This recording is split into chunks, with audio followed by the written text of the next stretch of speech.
আসসালামু আলাইকুম, সবাই কেমন আছেন? আশা করি সবাই ভালো আছেন। আলহামদুলিল্লাহ আমিও ভালো আছি।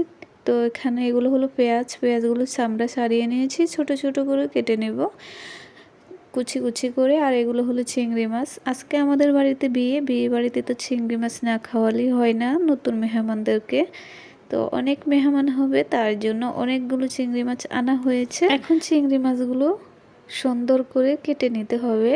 চিংড়ি মাছের পাগুলো আলাদা করে নিতে হবে। পাগুলো আমি ফেলবো না, রেখে দিব, পরবর্তীতে এগুলো সুন্দর করে ভাজি করে খাওয়া যাবে।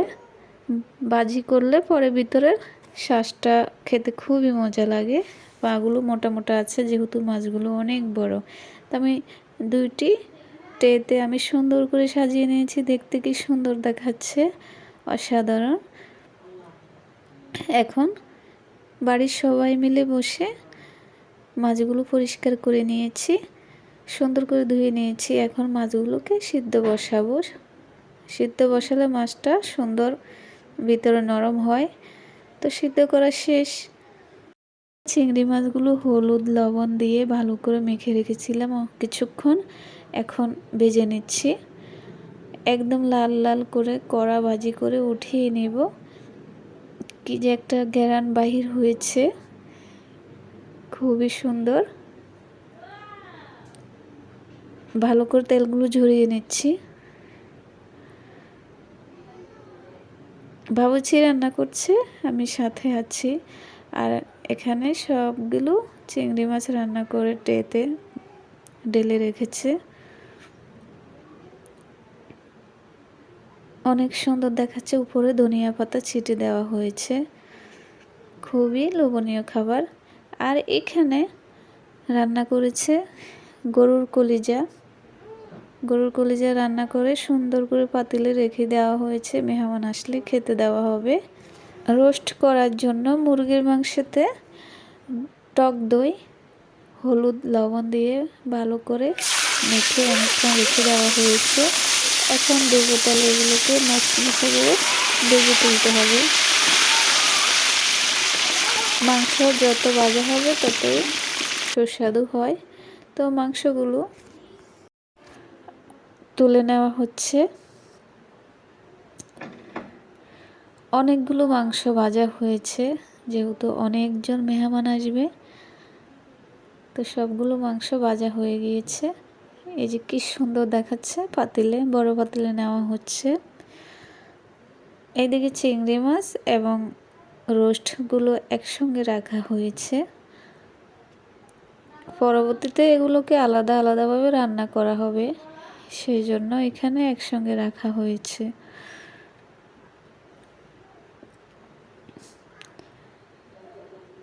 রোস্টটা আমরা করেছি কক মুরগি দিয়ে, সেজন্য অনেকগুলো মুরগি আনা হয়েছে। আর এখানে এগুলো হলো চিংড়ি মাছ। এখানে রোস্টটা রান্না করা হয়ে গিয়েছে, সুন্দর করে রান্না করে নিয়েছে। এখন উপরে ধনিয়া পাতা ছিটিয়ে দেওয়া হয়েছে, খুবই সুন্দর দেখাচ্ছে। আর এখানে ডুবো তেলে দেওয়া হচ্ছে রুই মাছের ছোট ছোট টুকরো, এগুলো দিয়ে ভর্তা বানানো হবে। কাঁচামরিচকে আবার তেলে টেলে নেবে, কাঁচা পেঁয়াজ এবং ধনিয়া পাতা দিয়ে হাম্বলদানিতে ছেঁচে নেওয়া হবে। এই ভর্তাটা খেতে খুবই ভালো লাগে। তাহলে ভর্তার জন্য মাছ রেডি হয়ে গিয়েছে, মাছগুলো ভেজে তুলে নেওয়া হয়েছে। আর এখানে কড়াইতে অনেকগুলো পানি দেওয়া হয়েছে। এখন এখানে ডিম দেওয়া হচ্ছে, সিদ্ধ ডিম করবে, তার জন্য সবগুলো ডিম সাবধানে দেওয়া হচ্ছে যেন ভেঙে না যায়। সব সময় ঠান্ডা পানিতে ডিম দিতে হবে। যদি ফুটন্ত গরম পানিতে ডিমটা ছেড়ে দেওয়া হয় এভাবে, তাহলে সঙ্গে সঙ্গে ফেটে যাবে, ফেটে গিয়ে নষ্ট হয়ে যাবে ডিমটা। তার জন্য ঠান্ডা পানিতে দিতে হবে। যেহেতু রাতের বেলা এখন রান্না করা হচ্ছে, একটু ভিডিওটা অন্ধকার অন্ধকার দেখা যাচ্ছে, লাইটিং সুন্দর আসছে না।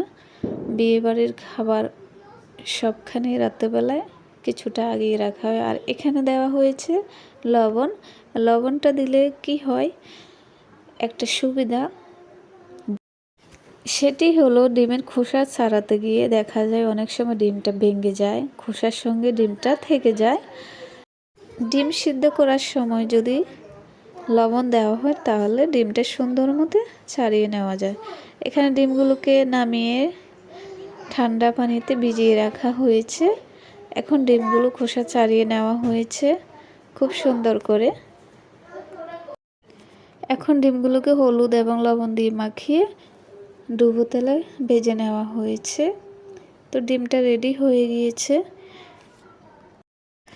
আর এখানে রান্না করা হচ্ছে টমেটোগুলো প্রথমে তেলের ভিতর দিয়ে টেলে নেওয়া হয়েছে। এখন হাতা দিয়ে সুন্দর করে থেতলিয়ে নেওয়া হচ্ছে। এগুলো হলো টমেটো সস, অর্থাৎ টমেটো ভর্তা বানানো হবে।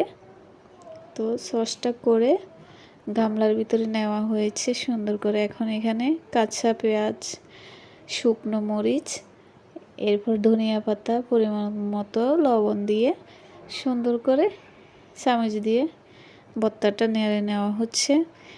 এই ভর্তাটা না খেলে বোঝা যাবে না কতটা মজা, সুস্বাদু, খুবই মজা হয়েছে। আর এগুলো হলো সিমের ডালগুলো সিদ্ধ করে রাখা হয়েছে রাত্রের বেলা।